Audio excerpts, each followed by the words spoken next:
Tonight on This Week in Movies, new reviews of No Strings Attached and The Company Men, Farrell sitting down with Blue State writer-director Marshall Louie, and I know Sundance is famous for debuting cult films, but this is ridiculous. All that and more coming up right now on This Week in Movies.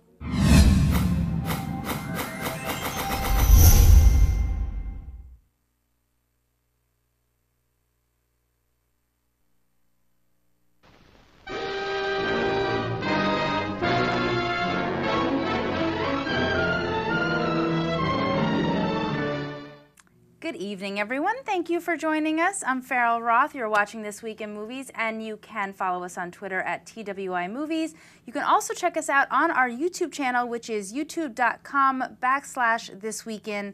And a big thank you to Storm On Demand for making our little show possible. Hello, Lon Harris. How are you? Hello.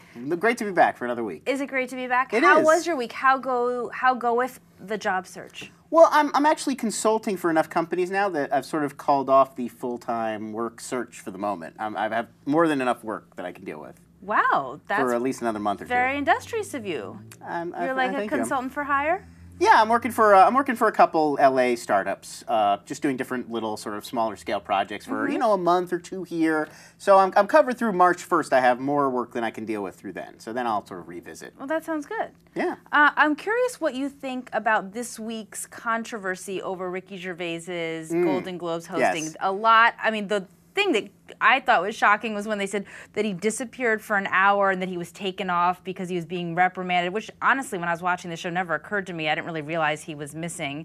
And I don't think that they did that, and he says that he's not, that they didn't. I doubt it. I mean, if anything, I think the Hollywood foreign press probably is very pleased. Like, the celebrities, the people who were in attendance seemed very upset by him. But who but they got them so much attention. It was the highest rated Globes, and I mean, people are still talking about the Golden Globe show a week later. When has that ever happened before? I don't think that's ever happened in my lifetime, except when Pia Zadora won, and people were talking about what a ridiculous load of crap it was. I feel like I'm disappointed that he's getting such heat for it because he's already said that he's not going to do it again. Now, that said, he may have decided that prior to this, but I really thought he was funny. It wasn't supposed to be a roast, but honestly, I feel like these days, humor and these hosting gigs, their jokes aren't PG. They're not Billy Crystal style anymore. They're really meant to be funny, and I don't think anyone who was not the butt of the joke really had a problem with it, but then it felt like everyone just hopped on that bandwagon, like everyone should say that it was bad. Yeah, I feel like I can see what the people who are in attendance felt, and actually it's interesting.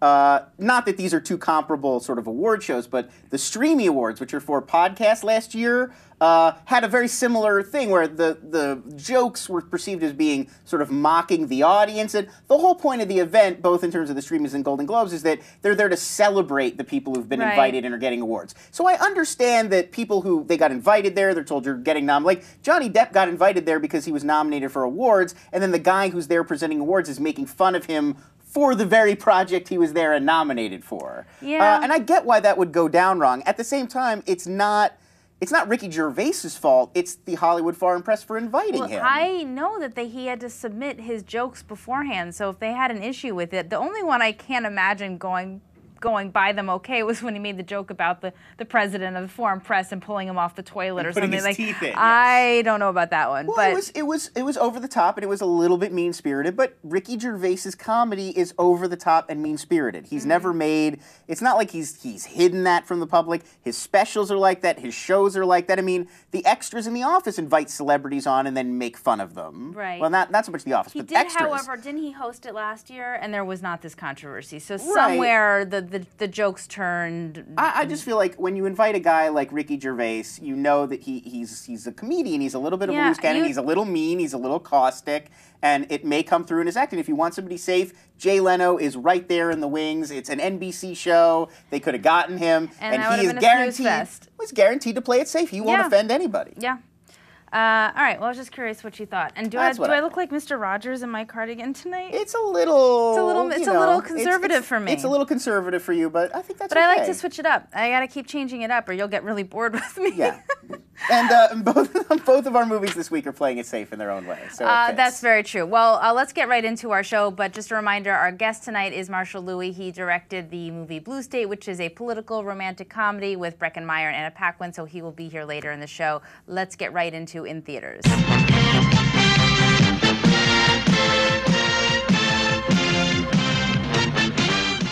So our first film tonight is The Company Men. It stars Ben Affleck, Chris Cooper, Kevin Costner, and Tommy Lee Jones. It was written and directed by John Wells. Most people probably know him better from lots of TV shows he's been involved in. ER, most notably, maybe. And West Wing. West Wing, yeah. He was on West Wing as well.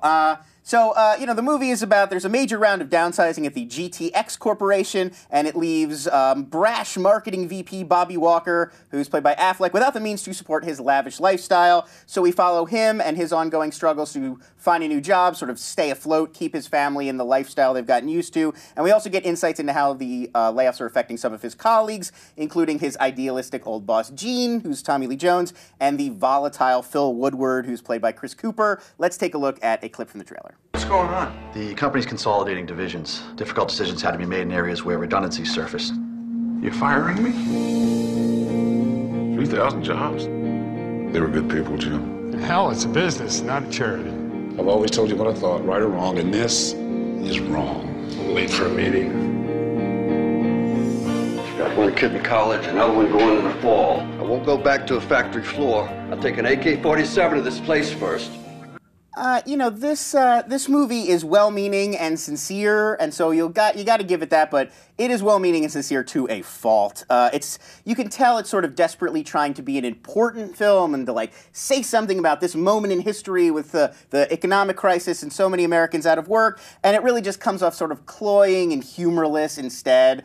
There's really very little humanity to it. It's very cut and dry, and like I said, it seems to have an outsized sense of its own importance. I think the main problem is that looking for a job itself is sort of inherently passive. You're dependent on other people agreeing. You can send out resumes and you can get really active and hit the pavement, but really you're going to go to a bunch of interviews, people are going to say yes or no, and then somebody eventually will say yes. And so trying to make it this story about how the Ben Affleck character has to sort of change and adapt in order to get a job, it just feels like he's struggling to find what the story is. It's just kind of inherently non-cinematic. He can't really make the Ben Affleck character an active protagonist because it's what is he going to do, really? He's going to go get a job or he's not going to go get a job. And it doesn't help that Affleck can't seem to really find Bobby's voice, can't seem to really find how he should be playing it.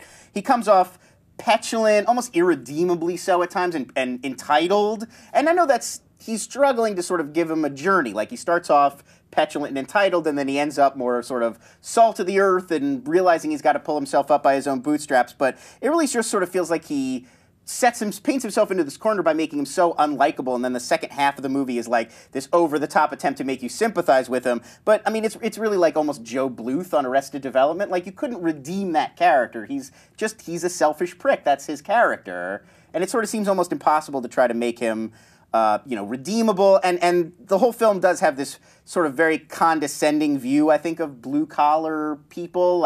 They're the salt of the earth, and they're great people, and they're all sort of without fault, and all the corporate people are pansies and wimps, and they need to, sort of get perspective, and it's just, that concept of, these are the real Americans, the ones who build houses and ships, and, those guys in the offices aren't real Americans, and they don't really get how it works, and it's just hammered into you over and over again, especially by Kevin Costner, who is doing this just ludicrous Boston accent. The accent was killer. It's ludicrous and over the top, but the whole character is sort of ludicrous and over the top. Kevin Costner could play a believable, blue-collar, snarky guy in his sleep. That's his stock in trade since Bull Durham. Mm-hmm. But he just completely misses the mark here. His character was my least favorite part of the movie. And just at 110 minutes, it felt twice that. It's just ponderous and repetitive, and I just never connected to it. And it really doesn't have that much to say about losing your job or looking for a new job, aside from, keep at it, kid, and don't lose hope. It's all sort of bromides.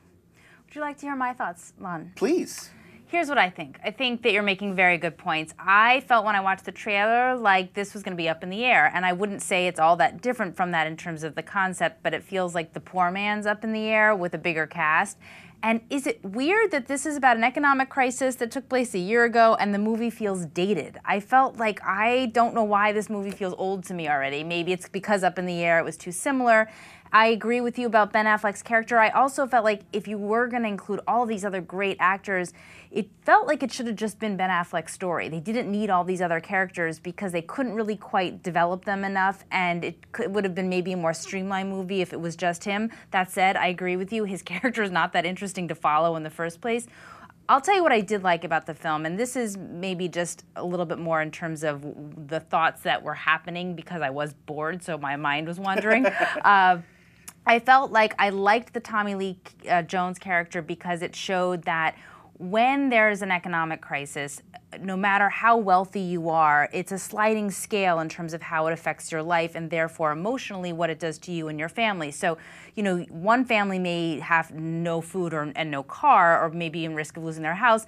The rich guy, someone like Tommy Lee Jones's character who lives in a huge mansion, you know, you're not going to really feel much sympathy for him. However, you know, his stocks are going to be worth less, his value is less, so he may have to sell a car, downsize, but whatever the lifestyle that he and his family are used to, they're going to have to adjust. And all of that takes an emotional toll on somebody. And it was interesting to me to see that they sort of showed that, the different levels of how it can affect people and the family. And the main thought that I had, and I'm curious what you think, that it really made me think about the difference between the sexes. And I feel like maybe I need another women's studies class from college because I find I do this a lot with movies. I always am thinking, how is a man going to interpret this movie versus how am I thinking about it? But I think that men have their identity and their self-worth so much more tied into their job than women. I think women can be very ambitious and career-driven, but your self-worth is not measured by your job. And I think if a woman gets laid off,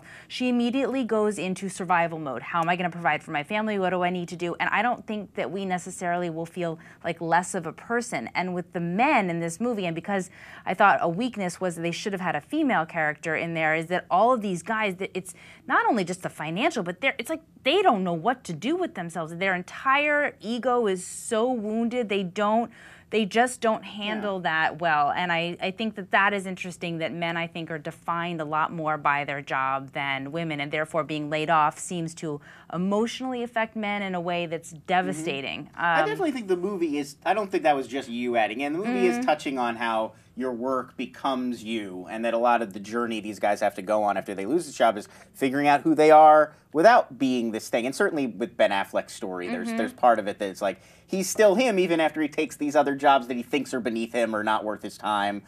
So, I mean, I think that's an interesting observation. I'm not so sure that it's gender-based so much as maybe age or culture-based, but there is something there. I do agree that it's odd that they don't have any women in the story. I like, think it could have provided a level that would have been interesting to see a woman like with 2 kids at home and how, you know, she takes any job or she doesn't care because it's like, I don't feel it's beneath me, or I just There's a woman in the story, like they make knowing glances at each other, but she's not allowed to be a fleshed out character. Not part of the laid off aspect of it. I just think that on an emotional ego level, I just find this in general in the world, men are much more tied into how good they feel about themselves by, you know, their job work and how much money they make. And I feel like women, we get off on some different things. Yeah, maybe. It's interesting and something that the movie could have been more perceptive on. It could have. The movie just feels like it touches on a lot of things but doesn't ever really make any It's disappointing because I was excited. Insights. John Wells he's a good TV film and writer and director, and I was really excited for his first feature. And it's not a failure. It's not like I didn't enjoy it.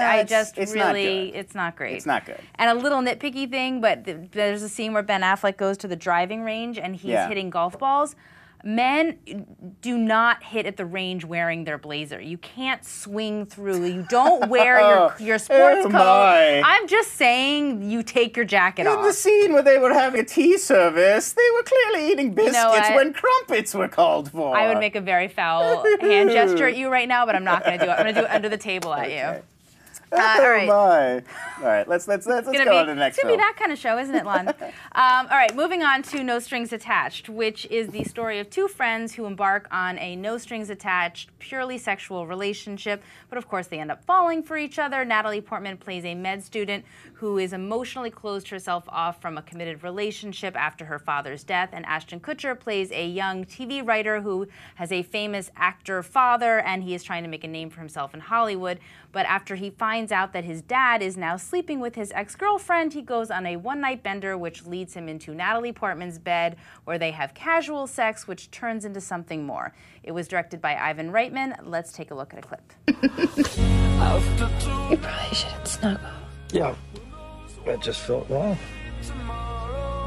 I think I'm falling for her. That's a horrible idea. You're living every guy's dream right now. Why would you mess that up? I really like you. You always find these perfect guys, and then you're like, it'll never work. I think monogamy goes against our basic biology. Go hook up with someone else. You're kidding. Okay. I'm gonna call every girl in my phone until someone agrees to have sex with me. Toast to that. That is a terrible self-destructive plan, and we're behind you 100%. You are such an overachiever. I literally have my fingers crossed. Don't say a word, but I hope you liked this movie as much as I did. I, again, was really pleasantly surprised. You're already cackling. No, I'm not. Based on, this was a very lame trailer, I will say. I thought the comedy was broad. I thought it looked stupid. What surprised me, and maybe perhaps why I liked it as much, is it was such a pleasant surprise that the script is so witty. There are great one-liners, hilarious pop culture references. The script was written by this girl, Elizabeth Merriweather, who's in her 20s, and the movie was directed by Ivan Reitman, who's in his 60s. And so this could have been a disaster of huge proportions, but I thought it was really interesting that this worked. One of the things I was surprised Ivan Reitman directed was one of the best on-camera sex scenes I've seen in ages, where it was real. It was casual sex in the morning. There's no foreplay. It was shot in real time. There's nothing romantic about it. It is what it is, and that's exactly the way it happens, and it felt like they started the scene and ended the scene exactly as long as the sex took, and it felt real, and I just thought, Ivan Reitman just directed that scene? Yeah. Natalie Portman, who's, I think, this cute little chipmunk. I like her, but I don't find her sexy. She's hot in this. There's a scene where she's in long red flannel pajamas with her long hair extensions and her bangs, and she's super sexy. And I found her more sexy in this than I did in Black Swan, where I think she's maybe perhaps supposed to be more beautiful. I thought Ashton Kutcher finally met his match. I feel like they had palpable chemistry. You don't mean met his match. Met his you match, mean... an on-camera match. He was in a movie with Amanda Peet, and so it's literally like knife to my heart to say this, but he had a better rapport with Natalie. I felt like they were having fun on camera, and then as a viewer, you're having fun watching them because they seem like they're having fun. I also really thought that some of the one-liners were hilarious. For example, there's a scene where he brings balloons to her at work, and his friend says to him, "What are you, the old guy from Up?" I mean, lines like that were very funny. There's a reference to Purple Drink, as in Lil Wayne. There were some great sexual words, many of which I literally cannot utter here, but one like tunnel buddies. No, yeah. I mean, they're just things like that. They're a little raunchy and unexpected, particularly based on this trailer. A great supporting cast: Greta Gerwig from Greenberg, Mindy Kaling from The Office, Abby Elliott from Saturday Night Live, who does a hilarious Drew Barrymore imitation, and Kevin Kline, who is shirtless for most of it and looks damn good.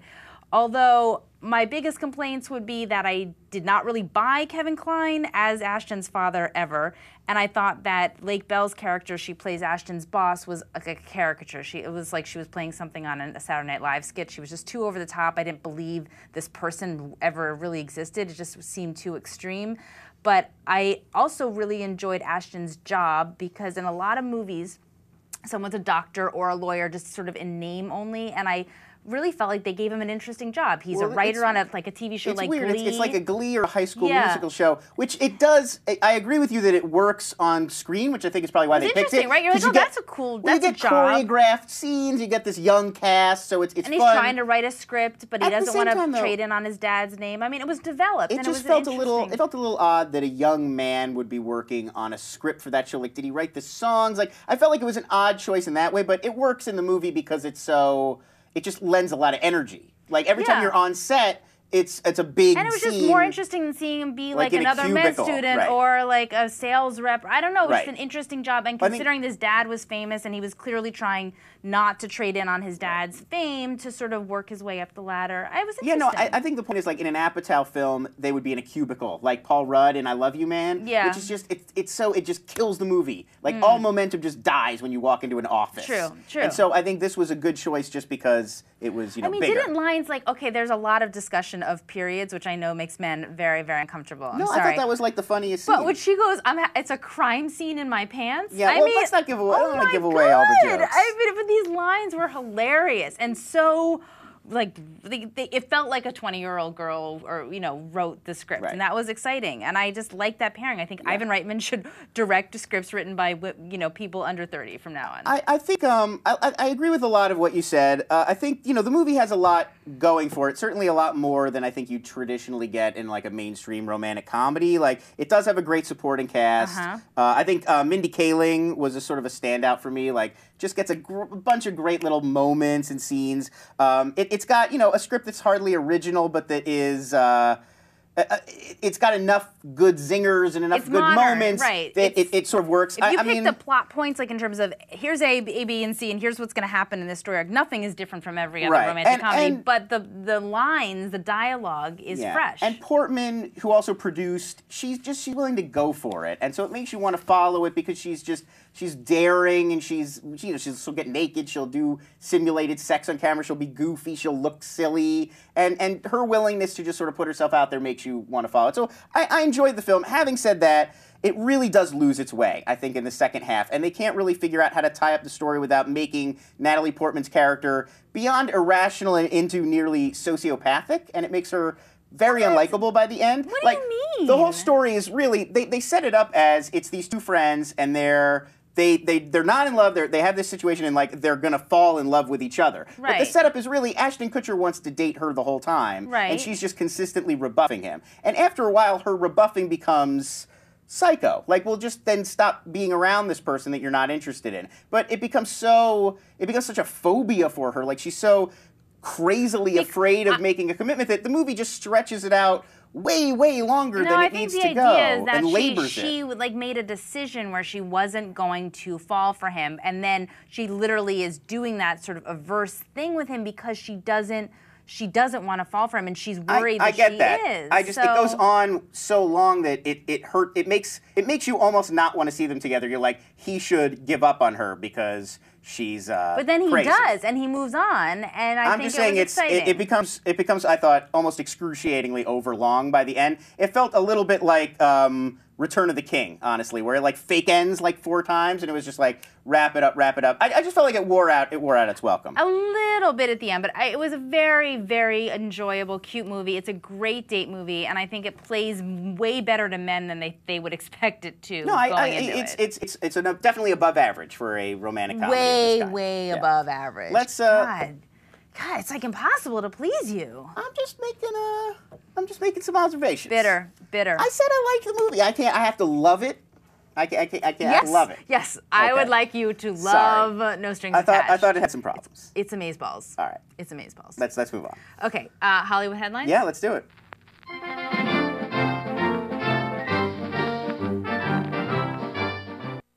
The Sundance Film Festival, it's going on right now. Neither of us are there, but I thought I would had to be here. It was by choice. Yes. By choice, Lon. I got invited to all the hot parties, but I was like, no, So I have to did do the show. James Franco wanted to party with me. So I did think I would mention some of the movies I've been reading reviews about that sound really interesting. The first one, The Future, which is Miranda July's latest, it's about a couple that sort of come together because of the woman's cat, the woman played by Miranda July. She also did Me and You and Everyone We Know a few years ago, I think in 2005. Love that movie. Which was, I agree, terrific. Great. Sort of the anti, like, Garden State or 500 Days of Summer, like a movie about quirky oddballs, but that feel believably lived-in quirky oddballs, not fictional, silly, quirky oddballs. Yep. So this one it's actually narrated by her cat, who tells the story of her and this guy getting together. So that's at Sundance. I'm very suspect. There's one called Margin Call that is a drama that recreates the 2008 stock market meltdown, and it's from the perspective of investment bankers. Amazing cast: Kevin Spacey, Zachary Quinto, Demi Moore, Mary McDonnell, and Stanley Tucci all in that one. So that sounds killer. Yep. Jinx. Weird. Then there's one called Bellflower that I was reading reviews of today that is these two friends, and they're making elaborate plans for what they believe is the coming global apocalypse, but these plans are interrupted when one of them meets a girl and starts going out with her. So it's like this very strange, low-budget, weird slacker comedy, but tied to like a rom-com sort of setup. So that one sounds interesting, and it's shot in this really distinctive style that apparently resembles a hipstamatic iPhone photo. So it's like with the color all weird, and it looks kind of weird. And anyone in it that I care about? No one famous. Joel Hodge is the director, but no, this one's a real low budget underground. Okay. And then I teased this a little bit in the sort of cold open. There's a lot of films this year about religious fundamentalism and cults. Obviously, filmmakers are sensing that this is something interesting going on in America right now. So I'll give you some examples. Red State, which had its debut today, which is Kevin Smith's horror movie about city folk who run into extreme violent fundamentalism in the Midwest. And he's been bragging online for months about Michael Park's performance as the leader of this fundamentalist group. So we're actually on Twitter right now. You can probably start seeing what some of the critics have to say. We'll obviously catch up with that later. Salvation Boulevard, which is another amazing cast. It's about a born-again Christian who's being hunted down by members of his own megachurch that he's involved in who are like holier than thou, and they're coming after him. But listen to the cast. Jennifer Connelly, Marissa Tomei, Pierce Brosnan, Ed Harris, Greg Kinnear, Jim Gaffigan, and Howard Hessman. Who's Howard Hessman? He was head of the class in WKRP in Cincinnati. TV legend. Oh, wow. Legendary TV actor Howard Hessman. Wait, what's this one called? That one is Salvation Boulevard. I've never even heard of this. Well, it's all at Sundance right now. Why would you I know, because I usually read about movies that are being made. I follow Jennifer Connelly like I follow my horoscope. I mean... I don't even know what you don't bother with either of them? Jennifer Connelly is not fictional. She's real in my little fantasy frothy world. So another one, there's Martha, Marcy, May, Marlene is the title. What? It is an intimate drama about a young woman who escapes a cult and moves in with her sister and her sister's husband, and then slowly deals with the trauma of her life with that cult. But the woman is played Scientology? by... No, the woman is played by Elizabeth Olsen, Mary-Kate and Ashley's sister. Interesting. Yeah. I feel like someone's got it out for the Scientologists, including Ricky Gervais. There's one more about religion and cults that's there. Vera Farmiga stars in it and directs it. Yes, we talked about this. It's called Higher Ground. Yes. And that is a woman leaves a fundamentalist sect after living there for 20 years and slowly rediscovers the outside world. I'm upset for poor Vera because I think it was like on our second episode of the show. I remember talking about her making this movie, and I bummed out for her because I bet she thought she was doing something really unique and original, and then to go to the festival and have like 7 other movies that are all sort of dealing with similar themes. That's kind of annoying. Yeah, well, I just thought it was interesting that, I doubt it's Sundance... a weird trend. I doubt Sundance purposefully went out and said, we're going to find a bunch of movies about fundamentalist sex and cults. It's just, that's what people are making. They've got, if you have your finger on the pulse right now, I guess that's what's going on in America. I just said that. I hate it when people say that. Yeah, no. It's really annoying. It's this colloquial thing when someone's like, oh, what are you thinking? Yeah, no. What does that mean? It's wrong. Sorry, I'm annoying myself. Okay, and to me, lots of casting news this week. Anne Hathaway has been cast as Catwoman in the new Batman movie, Dark Knight Rises. Michelle Pfeiffer played Catwoman in the 1992 Batman Returns. She's going to be joining Tom Hardy, who's playing the character of Bane, who's one of Batman's villains, and a cool villain at that. So I think he's like a muscled-out wrestler guy who's been usually he's been injected with something that made him like Hulk up. So that'll be interesting. Robert Downey Jr. has dropped out of the prequel for the Wizard of Oz movie that's being directed by Sam Raimi. There's talks that Johnny Depp will step in, which is interesting, although Johnny Depp is making the Lone Ranger movie, and there may be a conflict he's playing Tonto in that, and there's maybe a conflict in scheduling, so that could be interesting. And Clint Eastwood is directing a remake of The Star is Born with Beyonce, and there's reports that they are circling around Will Smith to co-star with her. I feel like that Star is Born remake, every 5 years you hear about it, and but this is whoever sort of, like the ingenue is then. True. It's weird, but Beyonce is a smart choice because she's got the acting chops. We've established that. I'm a little bummed out about the Anne Hathaway. She's a very good actress. It kills me because she's just good, but I'm just not a fan of hers. Really? And Keira, I really don't like her. And Keira Knightley was was, I think, also up for the role, and I would have much better. Oh, I think Kara would have been better. She can't. She's tried a million times to play like dark and mean and menacing, and she can't do it. I mean, we've seen Domino. Anne Hathaway was a Princess Diary. Really, you find her She's like menacing? But she's a better actress, so I believe she could probably do something with it. Here's my thoughts. Everybody prejudges these. Nolan always makes weird choices. Right, Katie Holmes. Weird. True. Katie Holmes got a ton of flack when he did it, and then putting Scarecrow in the first film, he got a lot of flack. And then Dark Knight, when he cast Heath Ledger, there was tons of like, oh, it should have been Adrian Brody, oh, it should have been Crispin Glover, all this second guessing, and every time it turns out to work beautifully. So now I know people are saying Anne Hathaway, I can't see it, and Bane is, admittedly, as somebody who's a big Batman fan, Bane is an odd choice for a movie because he's really never been very like cinematic, and a lot of his stories you sense are not something that's going to fit in easily with Nolan's world. But you know, I at this point I've learned to sort of hands off with him. Like, I agree. He knows what he's doing exactly, and I'm sure it'll work within the confines of the movie. And one other interesting thing, just while we're on the Batman topic, interestingly in Dark Knight he had a villain, the Joker, who was just evil, and then he had a villain who was created, like Two-Face, who was not evil, but was turned into a villain during the movie. Right. And it seems like maybe he's doing that again. He's got Catwoman, who's just a bad guy, and then Bane, who in the comics, something happens to him and he becomes a villain. True. So I think maybe it's similar in how it's going to play out, 2 and 3. Maybe. Just a thought. Okay. Let's move on. Move on. So I have a couple of clips I wanted to show of like quick trailers or something, so I'm going to move on to that. The first one is, the movie is called Night Fishing. Actually, the original Korean title, I'm going to try to pronounce it, Paranmanjang. It translates to ups and downs, Why do you roughly. do this to me every week? Kill me every week. I said that. The film, the interesting thing about this film, it was shot entirely on an Apple iPhone. It's the first movie shot entirely on an iPhone. It was directed by Park Chan-wook, who did Old Boy, the entire Sympathy for Vengeance trilogy. Let's take a look at this is the entire teaser that they've put up online. Let's watch it.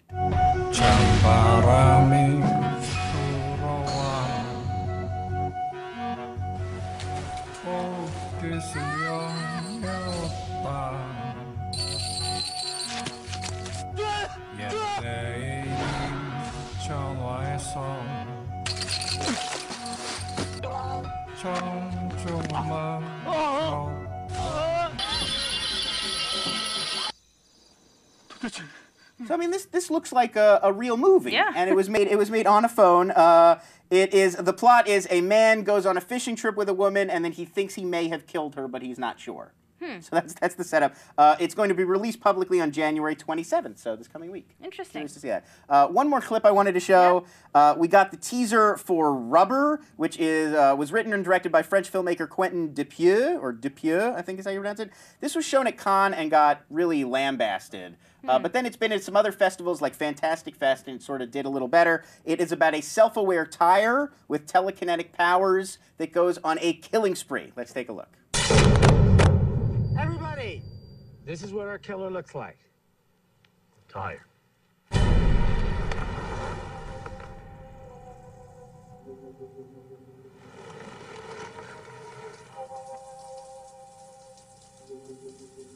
What brand of tire? Probably brandless. So this one's being distributed in an interesting way. It's going to be on demand starting February 25th, and then in theaters on April Fool's Day, starting April 1st.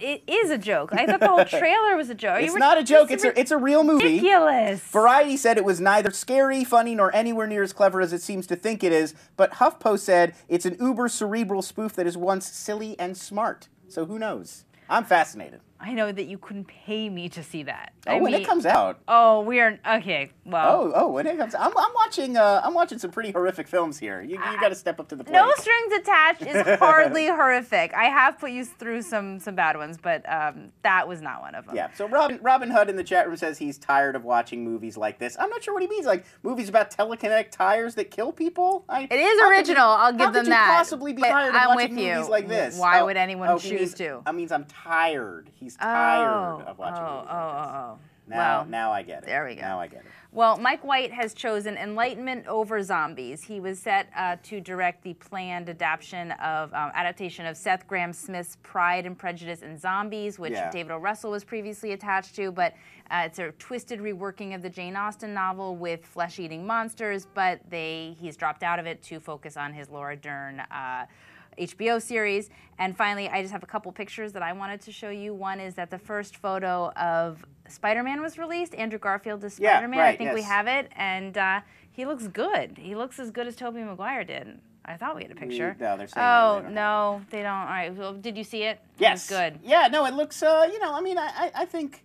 I just don't get, I'll tell you my one problem with this. Everything else about this Spider-Man movie sounds great. Why redo the origin? We know it. Just do a story. Just new story. Yeah. I don't care. I don't need to see him get bit by a spider. Everybody just assume everybody knows. Make an opening when he was 15, Peter Parker was bitten by a spider, and get us through it and into the action. I don't know, every time they reboot comic book movies, they're just remaking the origin story again, and it's boring.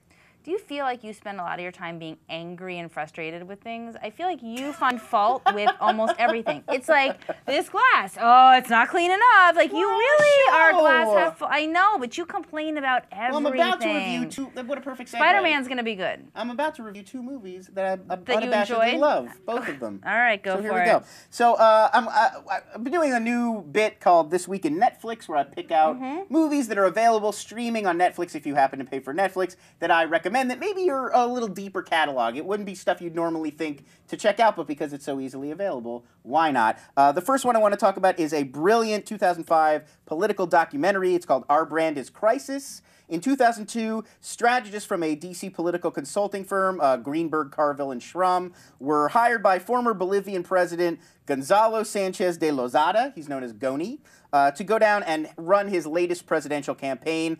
So this documentary from Rachel Boynton, it followed the campaign in Bolivia as well as its tragic aftermath, and it sort of looked at what impact did these Americans have on the Bolivian election and on Bolivian politics, and is it right to have that sort of influence going on. We have a clip from the trailer. Let's take a look. In 2002, Gonzalo Sanchez de Lozada ran for president of Bolivia. He hired America's best political consultants to bring his message to the people. We don't have to change the way people perceive the country and the economy. What we have to change is what is at stake in the election. They work all over the world, marketing candidates and branding campaigns. As you set up the Bolivian nation at a point of crisis, we're at a crossroads, therein lies the conflict. This country could literally fall apart. It could get even worse. It doesn't have to. It doesn't have to. That's the choice we have. We must own crisis, and we must brand crisis. And I think we should make a commitment. We should bet the house on the message. I'm starting to feel like those films where you have a guy who slaps hysterical women in a lifeboat. So, I mean, we've seen, Farrell and I were talking while we were watching the clip, there's films like The War Room and other movies that look at, the inside game and backdoor sort of politics of how Washington is run. The fascinating thing about this movie is you're seeing those same techniques and tactics that are run to run American campaigns applied to the very different situation in Bolivia, sometimes with really chaotic and unexpected effects. I mean, it's hard to tell what propaganda and this kind of savvy marketing is going to do when it's introduced into this totally new culture and environment that doesn't really run that way. I mean, there's a couple really brilliant scenes where they go down there and they're talking about, their test marketing slogans and doing focus groups. Fascinatingly, the slogan they end up picking is "Si se puede," Spanish for "yes we can," also used in another political campaign a bit later. But it's really interesting to go down there and the old sort of slogan for Goni when he was first running was "La Solución," like he's the solution. And they went down there like, yeah, actually we tested that and it tested terribly, so we went with "Si se puede." And you're like, yeah, in Bolivia they were coming up with those slogans and they weren't testing them. They were just going with what they thought was going to work. Funny, and so I really never thought about that slogans get tested. Do you think everything. that "Yes We Can" was tested? Oh, everything in this movie is religiously, deliberately focus grouped over and over. I mean, that's what these guys do. It's really about these consultants going down to Bolivia, and rather than making an election about politics, it becomes a media and a marketing event. They go down there, they don't discuss the policies at all, the issues at all, what would really work for Bolivia. They just take it as a given. Goni should win. he's the right guy, and now we're going to do literally whatever we have to do in order to make him win. And it's all about branding and framing and manipulating the message and trashing his opponents, one of whom, interestingly, is Evo Morales, who in 2006 would actually become Bolivia's president. So you're watching him in his first unsuccessful campaign. And the amount of access that Boynton had while making this documentary is incredibly remarkable. I mean, she's in every strategy meeting. She's interviewing every principal consultant who worked on this campaign. I mean, they're telling her directly, oh, yeah, well, right now we're basically going to have to just make up a bunch of lies about the candidate and then see which one sticks, and then we'll just back up and make it look like we didn't have anything to do with making all that stuff up. And it's like, it's incredible that they're being so honest with her about how dishonest they're being with, like, the people of Bolivia. And so, you know, at the same time as you're getting all these insights about politics and how the political game is played, you're also getting a lot of fascinating insight about the country of Bolivia. I know, something its history, you would not know about. Its politics. You know, I mean, even little things like it's a big thing there when candidates go to small villages or towns, they throw confetti on them. It's like a Bolivian thing to just like dump pink confetti on their heads, and you know, so it gets everywhere. And you even get like little insights like that. It's just every time they have to go on camera, they have to brush all this confetti out of their hair. The confetti's pink? Yeah, well, this guy Goni's campaign is like pink is his theme. I would like so that. I would like to be doused in pink confetti here every night. But then he's got to be like giving a real serious speech, and he's covered in confetti. He's brushing it out. And he's constantly bitching about like, oh, I hate the confetti. So it's just interesting on that like little level of you get that kind of insight into this culture. Yeah, interesting. So definitely recommend it. Our Brand is Crisis. Check it out. It's on Netflix. The one other one I wanted to talk about is an Austrian film. This was actually a 2009 Oscar nominee for Best Foreign Film. It's called Revanche or Revanche. I'm not exactly sure how to pronounce it. I think it's Revanche. I like Revanche. Written and directed by Götz Spielmann, starring Johannes Krisch, Irina Potapenko, Andreas Lust, and Ursula Strauss. It's also available on Criterion. There's a Blu-ray and a DVD if you want to watch it there, but it is on Netflix streaming. The setup, Alex is an ex-con working as sort of security for a pimp, and he's also dating a Ukrainian prostitute who works for that pimp. And so they're desperate to escape their sort of pathetic, tragic lives. And so they decide to rob a bank, but this leads to a tragic run-in with a police officer that throws everything off. I don't want to give anything else away. Let's take a look at a brief clip from the film.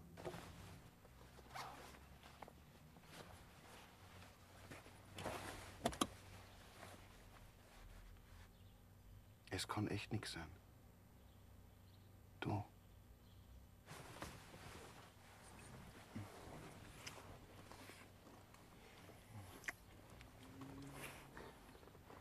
Bin gleich wieder da.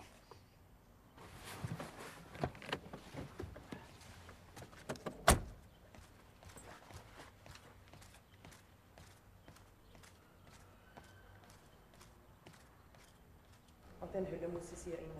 Ja, der Hülle. Und schon zweimal angerufen. Ja.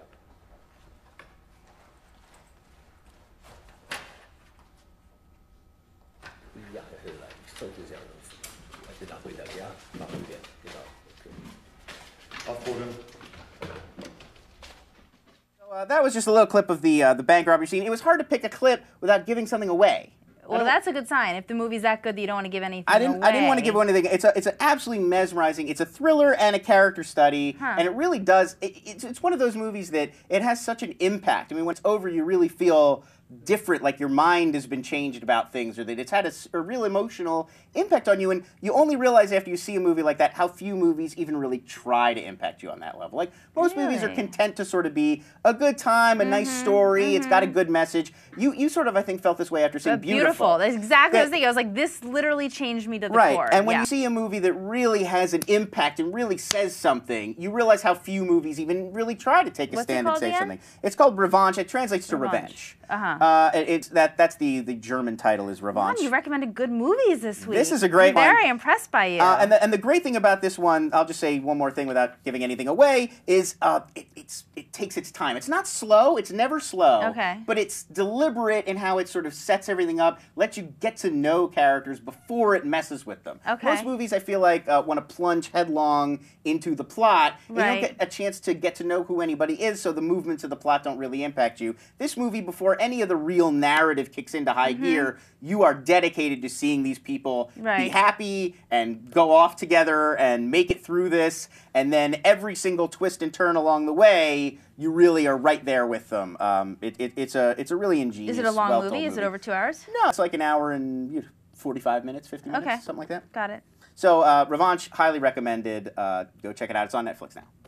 Thank you, dear Lon. You're welcome. Very insightful information from you this evening. Aside from all of your bitching and moaning about, everything else under the sun. I'm just trying to make a point. Look, I just don't like superhero origin stories. You know. I know what happened to Peter Parker. I think most people do. I love you in spite of your craziness. I appreciate that. Our guest tonight is Marshall Louie. He wrote and directed a movie called Blue State, which is basically a rom-com with a political slant. Breckenmeyer plays a disgruntled Democrat who decides to make good on a drunken campaign promise to move to Canada if George W. Bush gets reelected. It also stars Anna Paquin. Let's take a look. 37-25. Good day. Hi. Passports, please. Yep. There you go. What is the purpose of your visit to Canada? We're visiting my aunt. 37. Where does she live? Winnipeg. What's her name?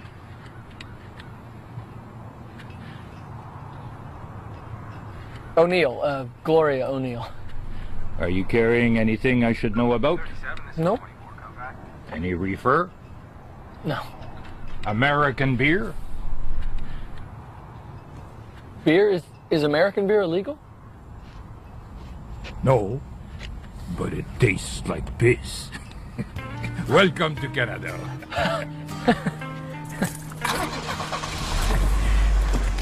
Thank you. I will say this. Welcome, Marshall.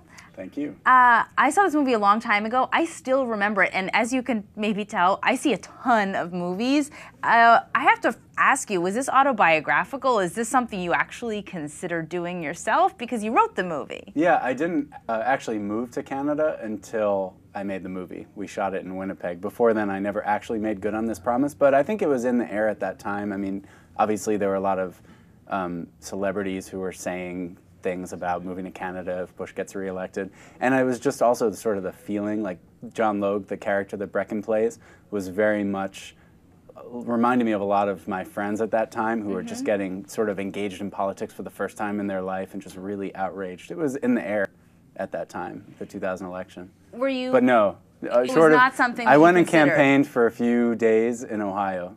You did. So the opening scene of the movie where he's going door to door, most of that dialogue was pulled from actual conversations I had with people, but that's it. Are you a Democrat yourself? Yeah, I think that becomes pretty clear from the movie. But you were not as outraged as this character is in terms of like you were going to freak out and move, or was it not ever a thought that you actually personally contemplated? No, I never said I was going to move out of the country or really thought about it. I'm not that extreme. And I definitely am a Democrat, and I definitely was really angry at George Bush at that time and what was going on. But I think overall I'm kind of a more mellow, sort of see both sides of the argument kind of person than the character was, for sure.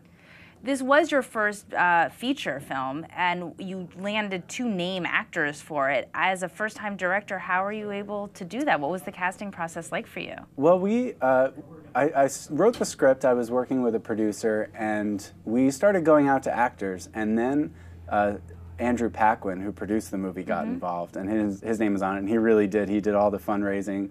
He did all of the producing, the nuts and bolts, hard work. He and I, sort of like a labor of love for the two of us.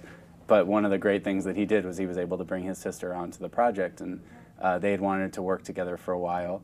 She was shooting X-Men 2 at the time, and he flew up to Vancouver, and he gave her the script, and he sat there in the other room in her hotel suite, wherever she was staying at the time. She read it, and she closed it, and she was like, I want to do it.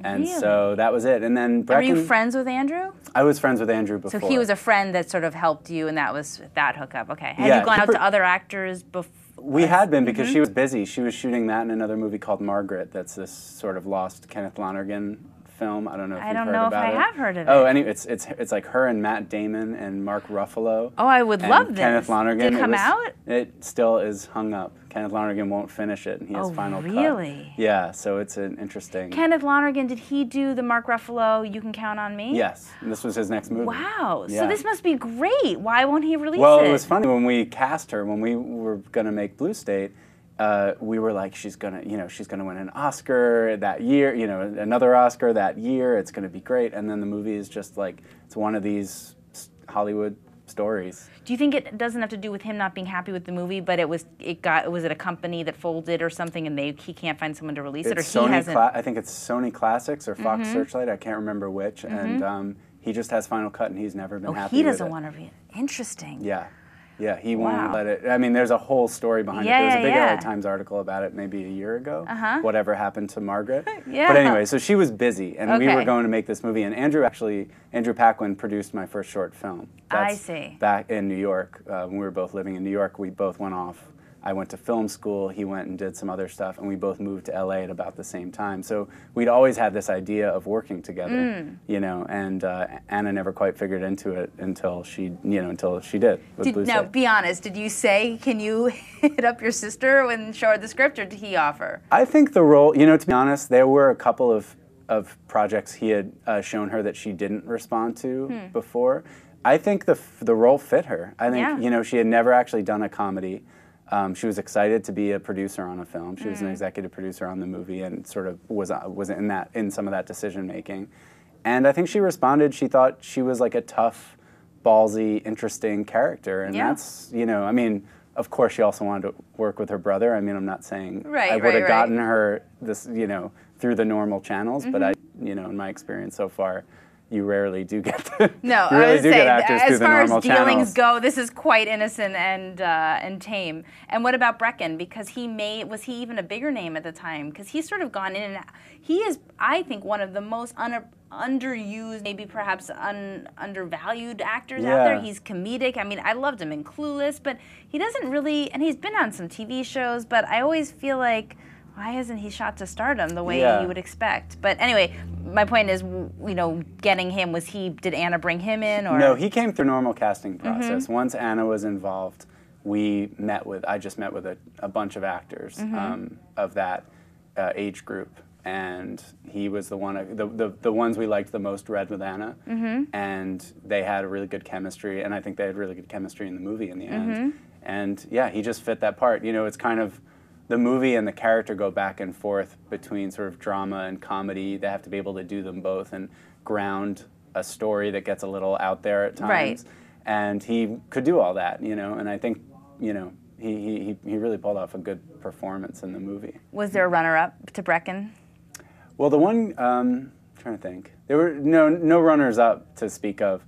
I did meet Jason Segel, who at the time, hadn't made any feature, hadn't been a big film star yet. But he'd done Freaks and Geeks probably. Oh yeah, and he was already on How I Met Your Mother, but this was like 2007, so he hadn't. God, just their height difference, I can imagine, because Anna's a tiny girl and Brecken's a smaller guy. But Jason, that could have been interesting. I could see that. Yeah, he would have brought something to the role. I always, liked him, but it was never like a, runner-up, first prize, second prize situation. We'd be lucky to have any of them. So.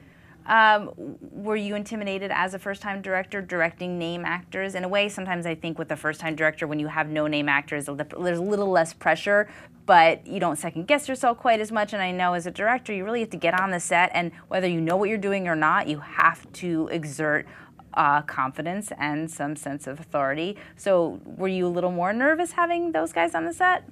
That was the advice. I had a 65-year-old DP, this great guy, Phil Parmet, and that was the advice he gave me the day before we started shooting. Even if you don't know what you're doing, pretend like you do. And I think I knew what I wanted, and I did really relate to the story, and I think that sort of set a good tone from the first time I started working with both Anna and Brecken. Did you have any crazy days on the set where things went wrong or unexpected things happened? Because I know shoot days can get out of hand. Yeah, I mean, overall we had a pretty smooth shoot as far as they go. I mean, nothing major when you hear those kinds of stories happened.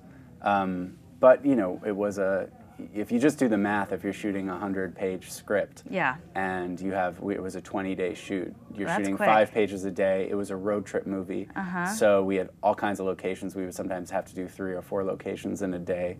So you're moving really fast. Things didn't always get perfect.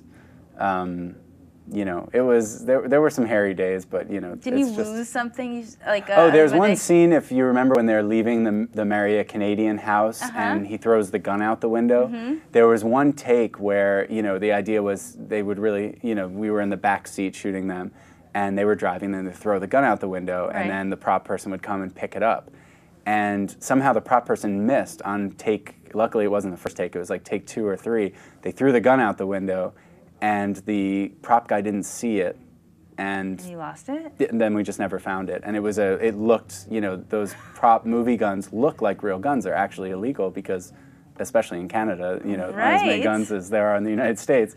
And you know, we kept waiting for there to be like a turning up on the police blotter, or someone you're robbing be on the a 7-Eleven. news, a gun you was know? found, right? Yeah. So that was our big drama for one day. Is what happened to this, and it was, you know, a $2,000 gun or something. Oh, good Lord, that is expensive. Yeah. Tell me about the release process. How did you go about distributing the film? Did you go to film festivals with it? We premiered it at the Tribeca Film Festival, and then MGM bought it for distribution shortly thereafter. And what was the film, that experience like for you, the festivals? Was the response, because I'm sure it's nerve-wracking, you saw it with an audience, what was the initial response like? It always played great. I think the movie, when people watch it at home, plays somewhere between a drama and a comedy. I mean, it's sort of, it can feel very serious, or the pace is certainly not zany. And it got, I just always remember the screenings at film festivals were always really fun because of the laughs. It was always interesting to see how it played, but it always got a lot of laughs in festival screenings.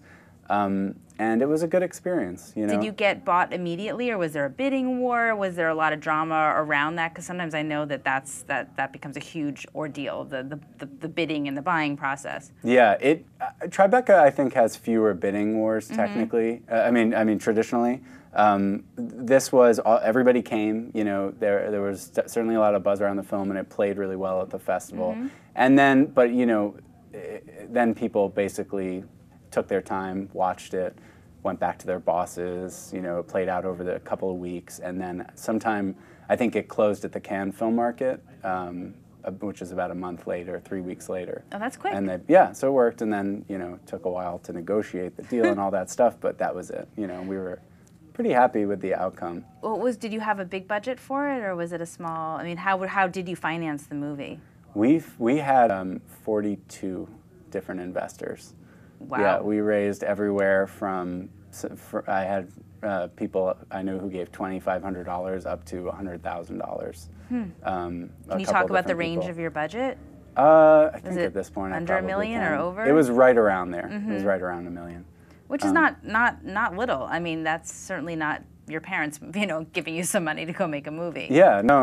I mean, we were lucky enough to get what we needed, and we really wanted to do it responsibly, so we tried not to take more than we needed to do it for the right price. I mean, the original idea for the script, it was going to be 2 people in a car. I think we were going to try to make it for $50,000.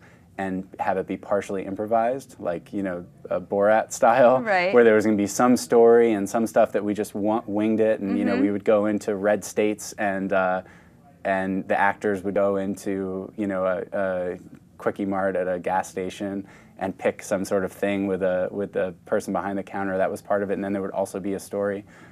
And it really evolved from there into something very different. So it was an evolution, but it was always, the idea was to make it, you know, it was overtly political as a movie. And so, which can be risky. You know, I wondered if you were worried as a first. You know, often people want to either they make a very personal film or they make something that is perhaps a little safer. You know, were you at all concerned, or did you ever consider playing down the political aspect of it? Although that sort of is the whole plot point, you really can't do much about that. But you don't want to say, well, I don't want any conservatives, or no Republican would want to go see this movie. Republicans actually like the movie. It's weird. They just look at it and they're like, yeah, John Logue is a jerk. He's like your typical liberal jerk. And they don't mind it. Right. But it fits into exactly what their perception is. Yeah. I mean, one thing I learned is that movies are pretty bad way to respond in real time to what's being spoken about. We had an idea. It was our plan to make a movie that was overtly political. Right. You know, we thought there's so much going on, why not? I wouldn't do this again, but at the time I was like, there's so much going on, there's all these political documentaries coming out, why aren't people making feature film, right? Yeah, more politically focused features. And then we had the same idea as some other big movies that I think everybody learned like kind of over Primary Colors and things of yeah, that or nature. like that terrible Lions for Lambs movie that Robert Redford made. There were a bunch of movies that came out that were overtly political, and they all sank because people don't want to hear that stuff. Well, I think you were smart because there was a real romance going on as well. So it definitely felt as much like a romantic comedy as that. Yeah. Here's the $1 million question, and I think with a lot of first-time directors and what people are curious about. Did this change your life? How did your career change having, a movie come out with A-list or name actors in it at least? Were you able to make a living as a director from that moment on? I've been doing a lot of writing. I had a second project that was going to be my next film that's called Exodus, which, I had one of those stories where it didn't quite come together. We were all ready to open the production office, and then we had some snafus at the last minute. So I've been working a lot as a screenwriter. I would say that after the movie came out, there was kind of a year where I was pitching and at meetings and going through 17 meetings at studios for different jobs, and a lot of the time, and then the writer's strike came, and that threw a wrench in the works. Did you have an agent before you made this movie? You did. So it's not like the movie got you an agent. So I got it right before I was about to shoot. So it did. It did basically because I signed with an agent as it was sort of gearing up in pre-production. But then you went for interviews to maybe write or direct something else without it being your script. A bunch of meetings, but none of that materialized into. Yeah, it was sort of like the end of the year. The end of a year, a lot of work. Pitching, and it's work every time. Yeah. And then either a lot of the times then the project would fall apart, independently of me or whatever. And I was always focused on making my own movies, and I've always that's what I've wanted to do. It's not like I'm not saying I would turn it down, but it's not my my ambition to direct any studio movie I can get my hands on or anything like that. So that's always been where my focus is. So how does one pay bills then, though? Because were the writing jobs paying you enough or that you were getting? Yeah, exactly. So I wrote, and like right now, for example, I'm working. There's a script called there was a book called Born to Run, which has been a New York Times bestseller, and I'm adapting it. And Peter Sarsgaard is the director, and I'm the writer of that project. Well, that's great. And is Peter going to star in it too, or he's just directing? For now, just directing. Yeah, he may end up taking a role, but we're still in the script stage of it. But that kind of a job where they hired you to adapt it is based on having made Blue State. Yeah, and this, people were, the way the business works is people are reading the script for a long time before they ever even see the movie. So the script was sort of going around as something that executives were reading while I was off making the movie in the 6 months or 3 months or whatever it was after that where I was cutting the movie. Right. So, it's the timeline of what people are doing in Hollywood is sort of very different than the release schedule of movies, which is sort of But the good news, it sounds like, is that you were able to make a living continuing to work as a writer, and you haven't directed something again, but it's not. This movie did change your life. You've been able to make a career from it. Yeah, it's definitely a hard business, and it's been hard, I think, in particular the last couple of years. But I think getting out there and making your first feature, and the fact that I'm not a first-time director the next time, right? It certainly helped. Get made? Exodus still might get made, and I have a new film, a new script that I'm going to direct and shoot this spring. It's called California Solo, and it looks like. I don't know if I'm supposed to say. Of course, there's an actor. I don't think I can say it yet. Yes, there's an actor who I think we've gotten this week, and and the financing is there, and so we will be shooting it this spring. Oh, so you already have your next, and is that going to be called California Solo It's called as well? California Solo. Tell me who the actor is. Marshall, I'm not going to let you leave I'm until you sorry, tell I me. can't, but it's You're going to be I trapped should have made at this this table decision for before 7 days. I know. Well, that's okay. I'm enjoying talking to you. It's it's about a Scottish guy, the sort of late 40s Scottish guy, late 40s. Scottish?